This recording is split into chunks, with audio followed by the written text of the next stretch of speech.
Hello and welcome back to the MLB DFS slate breakdown for Thursday, April 17th. We got a 5-game slate tonight we're going to talk about. I'm your host, Tyler Wiemann. We're going to start off by going over a little review of yesterday, then pitchers to consider, followed by some stacks. Now, before I get into it, come join us at LineStar. We do have a 7-day free trial on both the app stores, Android or iOS. If you haven't tried us out, come try us out. It's for free. What do you got to lose? Now, let's dig into this very interesting small slate with some tough pitching. Before we do, we're going to go over to yesterday's perfect lineup. And the perfect lineup, we got Bryce Miller, one of the pitchers I talked about yesterday. I liked him. In my mind, he was one of the better pitchers on the slate, and he went nuts. Then we had a 2-man Baltimore stack and all one-offs. 287.7 got it done with the perfect lineup. The winning lineup went to Giant Squid. 223.5. Zach Liddell got it done with 34. Then we had a 4-man San Francisco stack. They put up 11. They had a day.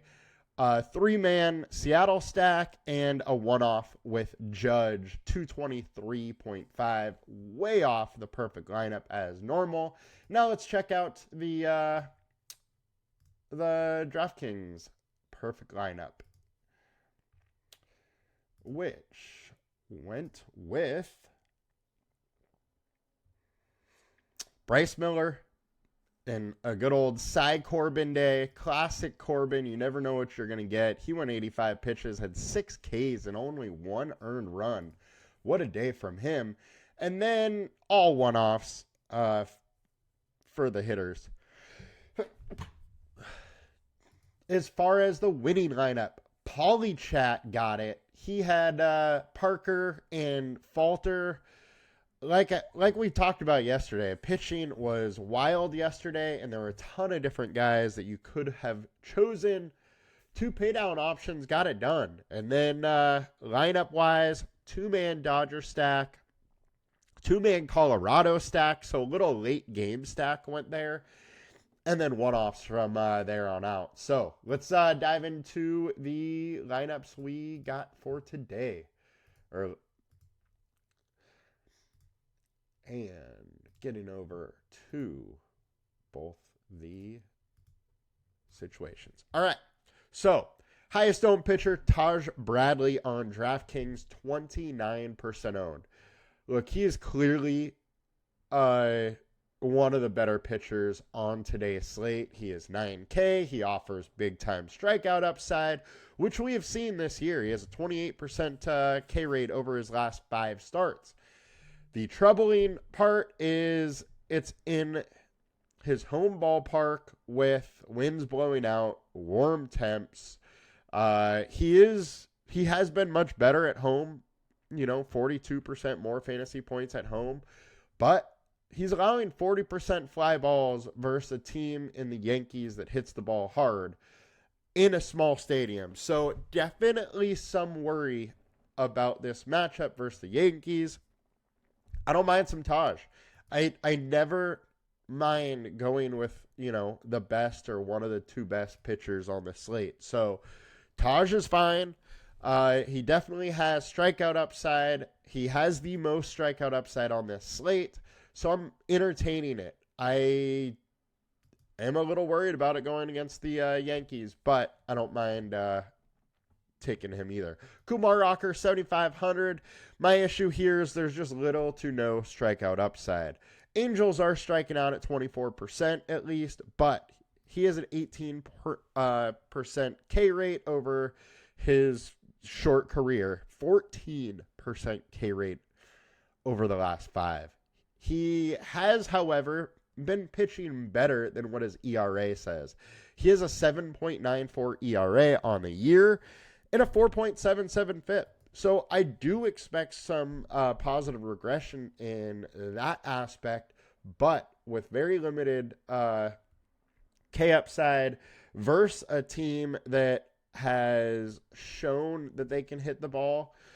I don't really want to face the Angels with Rocker. So next we got Griffin Canning, 7,400, 20% own. Look, you guys know I have talked about him. I think there's solid upside with him this year, but we haven't seen it. He's also facing a tough Cardinals team. They've been pretty solid at the plate so far this season. Don't really love the spot for him, but on this short slate with pitching just being meh, I think you kind of got to consider him. He does have some upside. He can get you into that mid-20s aspect. And, I mean, I, for one, don't think the Cardinals are going to keep hitting this way. However, they've been hot. Michael Lorenzen, 8,100, 20% owned. He's the first pivot I wanted to talk about. It is versus the Detroit Tigers. 3.55 FIP over his last 5. 20% K rate over that span. StatCast data looks good. The splits do favor the Tigers here. 192 ISO, 267 average, 18 home runs, and 467 plate attempts. They've been solid against righties. Lorenzen and the BVP data has definitely won. We got 2 matchups versus them last year where he went 5 innings, 5.2 innings, gave up a total of 1 run, had 9 Ks. So I don't mind going to some Lorenzen in this spot. I think it's interesting, but I don't have to go there. We got to talk about Tanner Bibee. Him and Taj Bradley are the 2 best pitchers on this slate. Now, Bibee has not gone 6 innings yet. He has struggled to get deep into games. He hasn't been efficient with his pitches.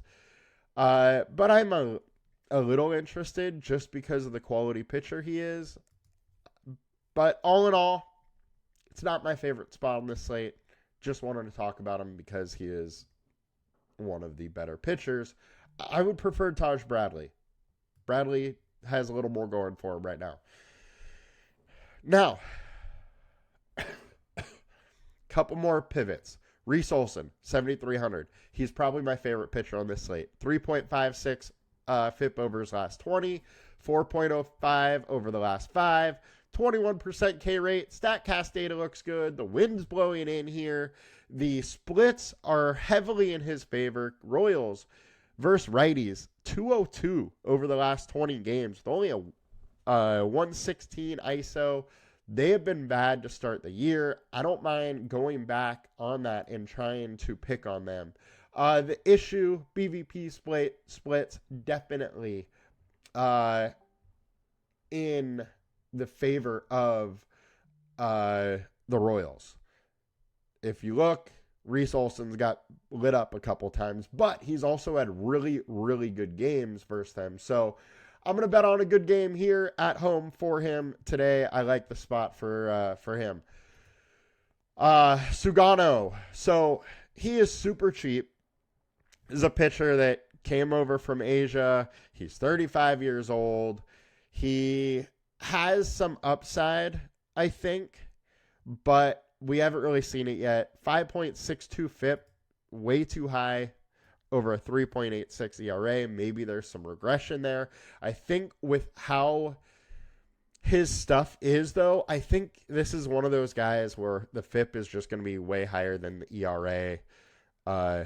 He works with like 6 different pitches.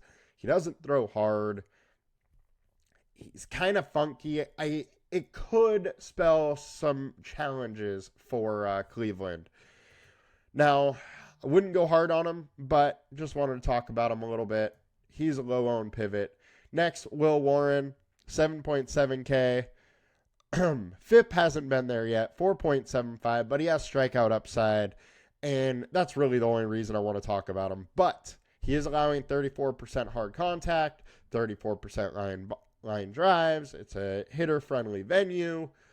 He could get touched up a little bit. The splits are in the Rays' favor, but there is strikeout upside at 23.6%.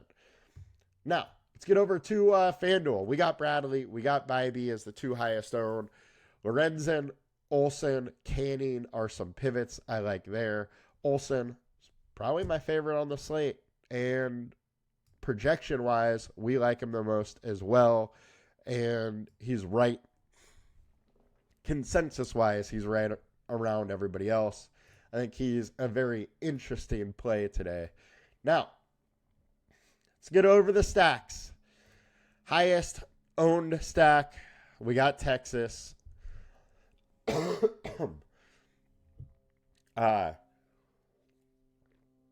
Jack K has not been very good. Doesn't work very deep into games. The bullpen behind him is bad. Makes some sense to want to go Texas. Highest projected, we got Yankees and Angels. Rocker, he is due for some positive regression, but he hasn't been that good. I'm fine going with some Angels stacks. There's also a little leverage there. Yankees versus Taj Bradley. Big time leverage if Bradley is high owned on both slates. And they can definitely hit the ball. So I don't mind going, for that leverage. High value, we got the Royals versus Olsen.